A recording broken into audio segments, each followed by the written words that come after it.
लोगों से कहना चाहता हूं, कम मेक इन इंडिया।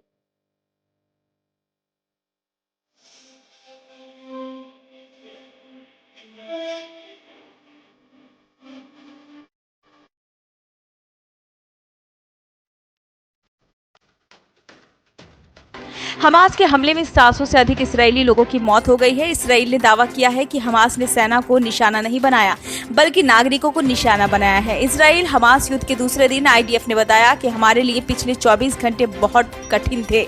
हमास के हमलों के बाद इजराइल ने भी जवाबी कार्रवाई की और पूर्ण युद्ध की घोषणा की।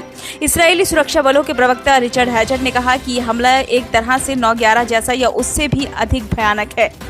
इस हमले का उद्देश्य सिर्फ किसी इमारत से टकराना नहीं था, बल्कि नागरिकों को निशाना बनाना और बुजुर्ग का अपहरण करना था।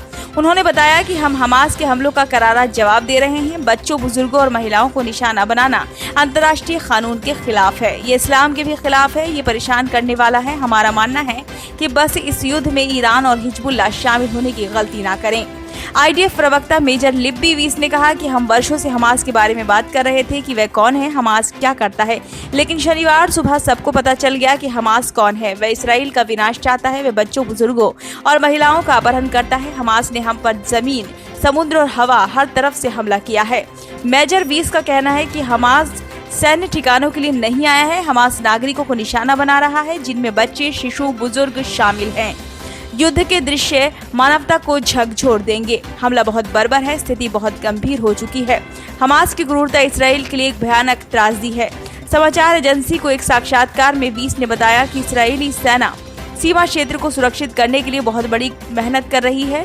उन्होंने कहा कि इसराइल के भीतर दक्षिण के समुदाय में कुछ लड़ाइयां चल रही हैं। वीस ने आगे कहा कि यह हमला वास्तव में भयावह है। हमला शनिवार सुबह से जारी है। ये इसराइल के इतिहास में सबसे बड़ा नरसंहार है। ये सचमुच बहुत भयावह त्रासदी है। ऐसे में सेना सीमा को सुरक्षित करने के लिए बहुत बड़ी कड़ी मेहनत कर रही है। हमास एक आतंकवादी संगठन है। वह इसराइल को मानचित्र से मिटाना चाहता है। हमास का लक्ष्य ज्यादा से ज्यादा इसराइली लोगों को मारना है। उन्होंने हमास को चेतावनी दी कि इसराइल में जो हुआ उसके लिए उसे भारी कीमत चुकानी पड़ेगी। ब्यूरो रिपोर्ट, नई दिल्ली।